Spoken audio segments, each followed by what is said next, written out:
Salam sejahtera untuk kita sekalian.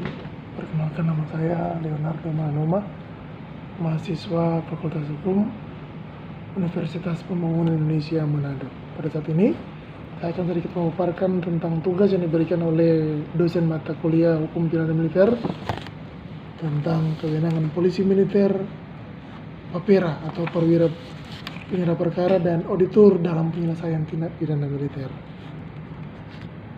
sebagaimana diatur dalam Undang-Undang Nomor 31 Tahun 97 tentang peradilan militer.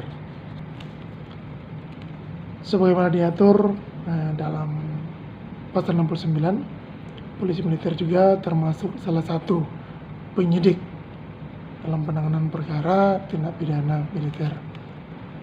Selain polisi militer, juga ada Provos TNI Angkatan Darat, Provos TNI Angkatan Laut, Provos TNI Angkatan Udara, Provos Polri sebagai penyidik pembantu. Dalam melakukan tindakan penanganan perkara tindak pidana militer, di sini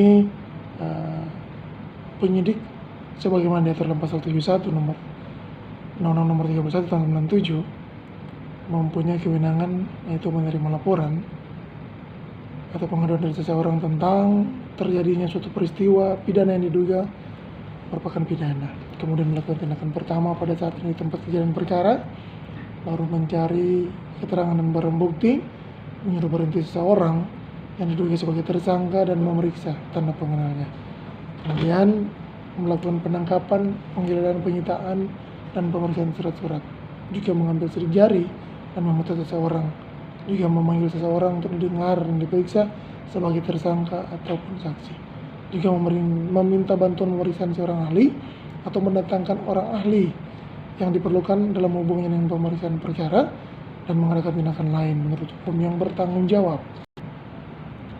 Selain itu, penyidik sebagaimana dimaksud pada pasal 69 ayat 1 huruf B atau C, termasuk polisi militer dan auditor, mempunyai wewenang melaksanakan perintah atasan yang berhak menghukum untuk melakukan penahanan terhadap tersangka, juga melaporkan hasil pelaksanaan penyidikan kepada atasan yang berhak menghukum. Kemudian ada papera atau perwira penyerah perkara, sebagaimana diatur dalam pasal 122 Undang-Undang Nomor 31 Tahun 97 tentang peradilan militer. Papera itu sendiri pertama adalah Panglima, kedua para kepala staf Tentara Nasional Indonesia, Angkatan Darat, Angkatan Laut, Angkatan Udara, juga Kapolri. Selanjutnya, pada ayat 2 pasal 122 ini, perwira penyerah perkara dapat menunjuk komandan atau kepala satuan bawahan masing-masing paling rendah satu tingkat dengan komandan komando resor militer untuk bertindak selaku papera. Nah, di sini perwira penyerah perkara mempunyai wewenang, yaitu memerintahkan penyidik untuk melakukan penyidikan, menerima laporan tentang pelaksanaan penyidikan, memerintahkan dilakukan upaya paksa, memperpanjang penahanan sebagaimana dimaksud pasal 78, menerima atau meminta pendapat hukum dari auditor tentang penyelesaian suatu perkara, kemudian menyerahkan perkara kepada pengadilan yang berwenang untuk memeriksa dan mengadili, juga menentukan perkara untuk diselesaikan menurut hukum disiplin militer, dan juga mempunyai wewenang untuk menuntut perkara demi kepentingan hukum atau demi kepentingan umum militer.